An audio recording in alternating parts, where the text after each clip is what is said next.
Sebelumnya perkenalkan, Nama saya Rosita. nama saya Siti Nabila Feniansyah, nama saya Husnul Maina, nama saya Naya Puspita Ningrum. Saya Muhammad Arifin. Sebelum itu, kami ingin mempresentasikan hasil dari Sistem dan Struktur Politik Ekonomi Indonesia masa Orde Baru 1966 sampai 1998. Yang pertama ada masa transisi menuju Orde Baru. Ada aksi-aksi Gerindra, Supersenat, dan dualisme kepemimpinan nasional. Yang pertama ada aksi-aksi Gerindra. Ini merupakan peristiwa yang menjadi titik awal berakhirnya kekuasaan Presiden Soekarno dan hilangnya kekuatan politik PKI dari persatuan Republik Indonesia. Yang kedua ada Supersenat. Surat perintah 11 Maret untuk mengatasi krisis politik yang memuncak pada tanggal 11 Maret 1966. Soekarno mengadakan sidang kabinet yang ternyata diboikot oleh para demokrat yang tetap menuntut Presiden Soekarno agar membubarkan PKI dengan melakukan pengempesan ban mobil pada jalan-jalan yang menuju ke istana. Yang kedua ada dualisme kepemimpinan nasional, yaitu memasuki tahun 1966 terlihat gejala krisis kepemimpinan nasional yang mengarah pada dualisme kepemimpinan. Di satu pihak Presiden Soekarno masih menjabat presiden, namun pamornya telah kian merosot. Soekarno dianggap tidak ekspresif terhadap tuntunan masyarakat yang mendesak agar PKI dibubarkan. Hal ini ditambahkan lagi dengan ditolaknya pidato pertanggungjawabannya hingga 2 kali oleh MPRS. Sementara itu, Soeharto setelah mendapat surat pemerintah 11 Maret dari Presiden Soekarno dan sehari sesudahnya membubarkan PKI, namun semakin populer. Dalam pemerintahan yang masih dipimpin oleh Soekarno sebagai pengemban Superman diberi mandat oleh MPRS untuk membentuk kabinet yang diberi nama Kabinet Ampera. Nah, di sini ada awal Orde Baru, yaitu ada MPRS melantik Soeharto sebagai pejabat Presiden 1967 dan Presiden 1968, yaitu mengubah Pancasila dan Undang-Undang 1945 sebagai fondasi kehidupan bernegara, menata kembali hubungan baik dengan negara tetangga, dan ikut membangun tata tertib dunia. Yaitu selanjutnya ada stabilitas politik dan rehabilitas ekonomi.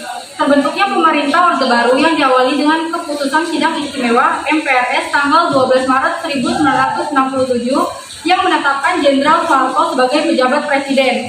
Kedudukannya itu semakin kuat setelah pada 27 Maret 1968 MPRS mengukuhkannya sebagai presiden penuh. Pengukuhan tersebut dapat dijadikan indikator dimulainya kekuasaan Orde Baru. Selanjutnya ada stabilitas penyeragaman. Depolitisasi parpol dan ormas juga dilakukan oleh pemerintah Orde Baru melalui cara penyeragaman ideologis melalui ideologi Pancasila. Dengan alasan Pancasila telah menjadi konsensus nasional, keseragaman dalam pemahaman Pancasila perlu disosialisasikan. Gagasan ini disampaikan oleh Presiden Soeharto pada acara Hari Ulang Tahun ke-25 Universitas Gadjah Mada di Yogyakarta, 19 Desember 1974. Selanjutnya ada stabilisasi politik dan keamanan sebagai dasar pembangunan. Orde Baru mencanangkan berbagai konsep dan aktivitas pembangunan nasional yang berorientasi pada kesejahteraan masyarakat. Langkah pertama melaksanakan pembangunan nasional tersebut adalah dengan membentuk Kabinet Pembangunan 1 pada 6 Juni 1968. Program Kabinet Pembangunan 1 dikenal sebagai sebutan Pancakrida Kabinet Pembangunan yang berisi 1. Menciptakan stabilitas politik dan ekonomi sebagai syarat mutlak berhasilnya pelaksanaan rencana pembangunan 5 tahun atau realita dan pemilihan umum atau pemilu. 2. Menyusun dan merencanakan realita. 3. Melaksanakan pemilu selamat-lambatnya pada Juli 1971. 4. Mengembalikan ketertiban dan keamanan masyarakat dalam mengikis habis sisa-sisa G30 SPKI dan setiap bentuk kerongkongan, penyelewengan, serta pengkhianatan terhadap Pancasila dan UUD 1945. Yang terakhir itu 5. Melanjutkan penyempurnaan dan pembersihan secara menyeluruh aparatur negara baik di pusat maupun di daerah dari unsur-unsur komunisme.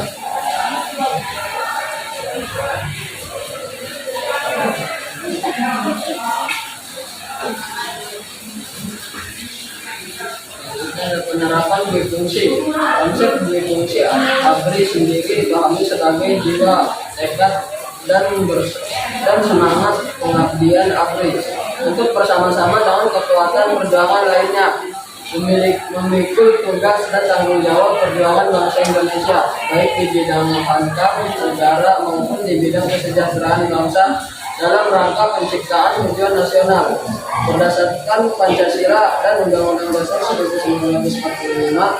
Berangkat dari pemahaman tersebut, ABRI memiliki keyakinan bahwa tugas mereka tidak hanya dalam bidang hankam, namun juga non-hankam. Rehabilitasi ekonomi Orde Baru. Program rehabilitasi ekonomi Orde Baru dilaksanakan berlandaskan pada TAP MPRS nomor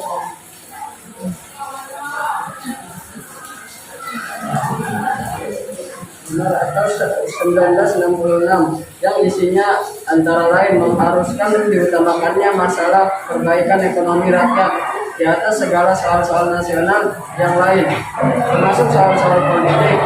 Konsekuensinya, kebijakan politik dalam dan luar negeri pemerintah harus memberikan upaya hingga benar-benar membantu perbaikan ekonomi rakyat. Selanjutnya ada kebijakan pembangunan Orde Baru. Tujuan perjuangan Orde Baru adalah menegakkan tata kehidupan bernegara yang didasarkan atas kemurnian pelaksanaan Pancasila dan Undang-Undang Dasar 1945. Sejalan dengan tujuan tersebut, maka ketika kondisi politik bangsa Indonesia mulai stabil untuk melaksanakan amanat masyarakat, maka pemerintah mencanangkan pembangunan nasional yang diupayakan melalui program pembangunan jangka pendek dan pembangunan jangka panjang.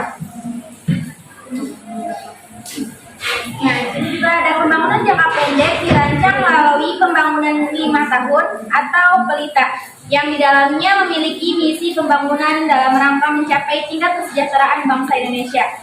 Konsekuensi dari pertumbuhan ekonomi yang cukup tinggi akibat pelaksanaan pembangunan tidak akan bermakna apabila tidak diimbangi dengan pemerataan pembangunan.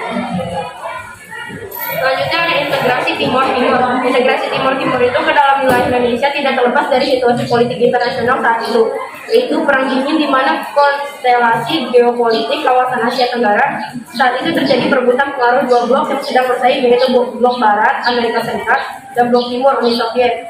Ada juga dampak kebijakan politik dan ekonomi masa Orde Baru. Pendekatan keamanan yang diterapkan oleh pemerintah Orde Baru dalam menegakkan stabilisasi nasional secara umum memang berhasil menciptakan suasana aman bagi masyarakat Indonesia. Pembangunan ekonomi pun berjalan baik dengan pertumbuhan ekonomi yang tinggi karena setiap program pembangunan pemerintah terencana dengan baik dan hasilnya dapat terlihat secara konkret. Nah, sekian dari Kelompok presentasi kami, kurang lebihnya mohon maaf. Wassalamualaikum warahmatullahi wabarakatuh.